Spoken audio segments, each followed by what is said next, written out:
Asambleísta Jorge Escalera.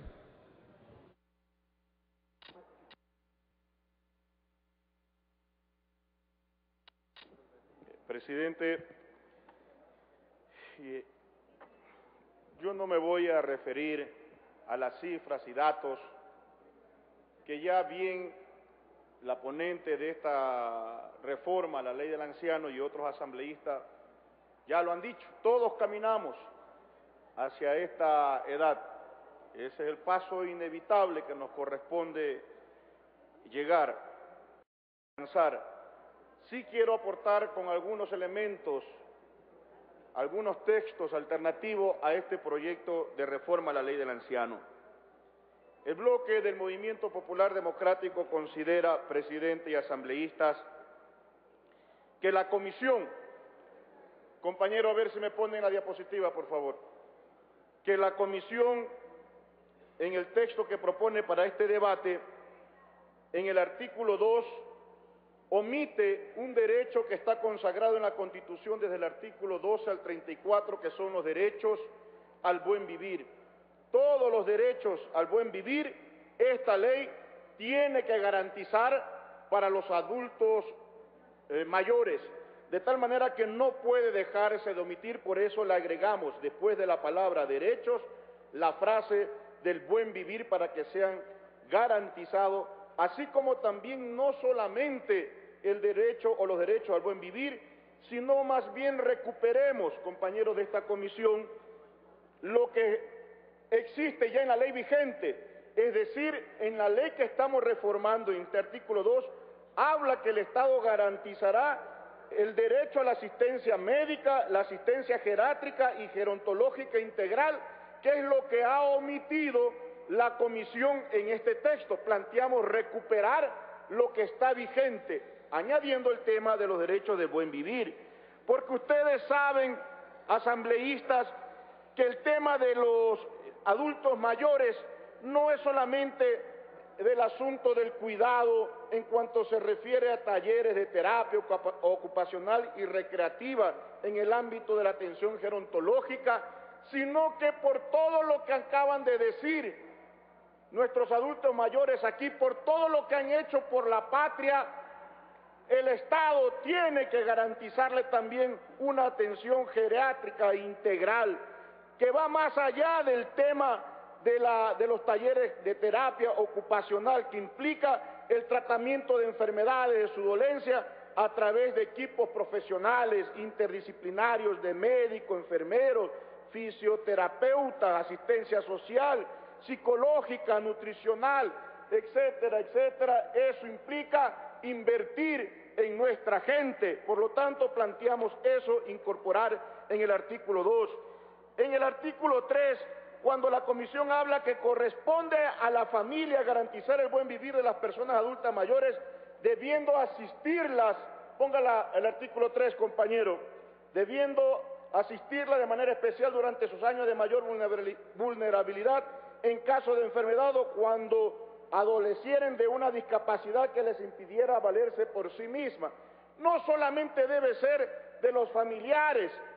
Vea, hoy estudios dicen que la diabetes, para poner un ejemplo, se está convirtiendo en una pandemia que cada día más afecta sobre todo, y esta enfermedad se ensaña en contra de los más pobres, y sostener un enfermo en un hogar o de una familia pobre, los que hemos sufrido estos avatares sabemos lo costoso que es mantener en nuestras casas un enfermo con este tipo de enfermedades catastróficas o degenerativas, que solamente, para poner un ejemplo de la insuficiencia renal, con 3 sesiones a la semana, que van entre 120 y 150 dólares por cada sesión, sin contar los medicamentos, implica un impacto económico en la familia de más de $1,000. Y no es cierto, gente, porque gana 73 dólares mensuales, ha dejado de ser pobre. Con 73 dólares que dicen que ya el Ecuador 700.000 personas han salido de este rango, se mueren porque no hay la protección del Estado. Por eso planteamos, después de la palabra vulnerabilidad, por un lado está bien que la familia garantice el buen vivir de los adultos mayores, pero es el Estado el que tiene que garantizar la atención gratuita en caso de enfermedades catastróficas, degenerativas o cuando adolecieren de una discapacidad que les impidiera valerse por sí misma.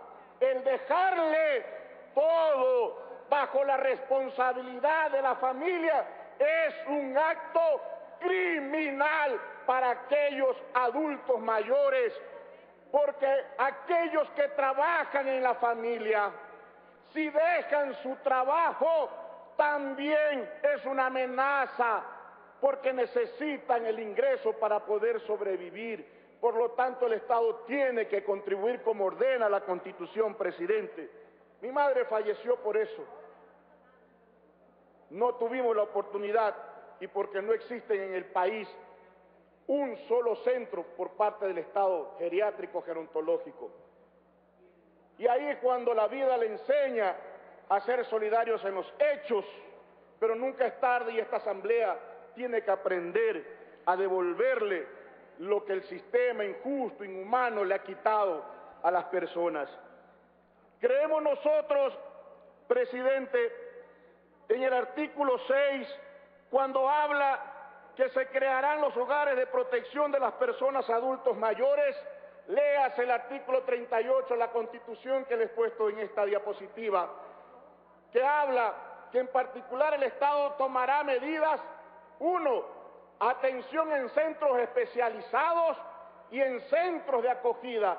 Cuando nos habla de centros, significa que el Estado tiene que construir con los organismos autónomos descentralizados el Instituto Ecuatoriano de Seguridad Social, 5 años intervenido por este gobierno y no es capaz de crearle ni a los adultos mayores afiliados centros geriátricos gerontológicos del día que signifique la atención integral no solo para los afiliados del Seguro Social. Esto significa devolverle la dignidad que le han arrebatado los pobres porque no tienen o no tenemos para financiar enfermedades de esta naturaleza.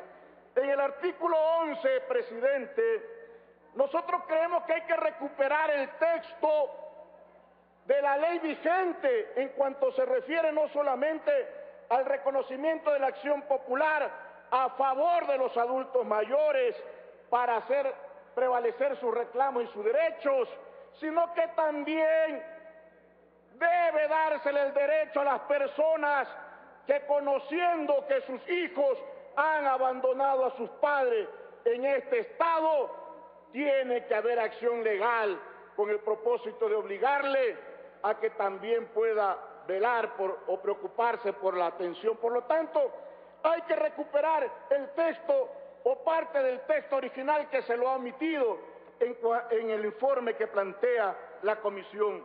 Por lo tanto, planteamos mantener el texto original del artículo 11 y agregar a continuación de este artículo el siguiente, otro artículo. Las personas adultas mayores, salvo su expresa voluntad. Le queda un minuto, asambleísta. Pido los 5 minutos adicionales, presidente.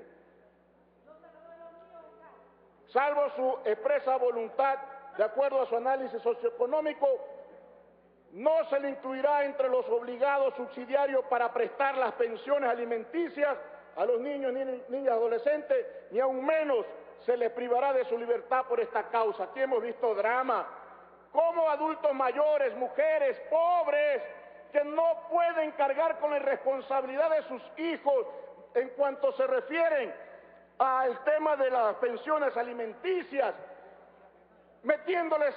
privándoles su libertad, no logran resolver este problema. Por lo tanto, se debe superar esta situación. Planteamos que el Consejo Nacional de Protección de las Personas Adultas Mayores, presidente, debe ser el organismo encargado de vigilar la correcta aplicación de esta ley. Planteamos, presidente, elecciones universales para elegir a los integrantes, los adultos mayores, a este organismo, y no puede el Consejo de Participación Ciudadana designar a los representantes, presidente. Concluyó su tiempo, asambleísta. Yo le pido los 5 minutos. Queda anotado para las siguientes intervenciones. Con el propósito de presentar datos estadísticos para que, en segundo, presidente, y en los 5 minutos que me conceda, respecto a los adultos mayores docentes, 2 cosas se ha afectado. 5 sentencias a favor de 7.000 maestros jubilados, adultos mayores, no se cumplen. Tiene que haber una disposición aquí que haga ejecutar o cumplir esta sentencia, como también este estímulo, más que estímulo, la jubilación adicional que veníamos aportando desde 1964. Más de 2.000 maestros en el 2011 y más de 2.500 maestros en el 2012 perjudicados. El seguro tiene que reliquidar y devolver, presidente, lo que le... Gracias, presidente, y espero que me dé los 5 minutos adicionales.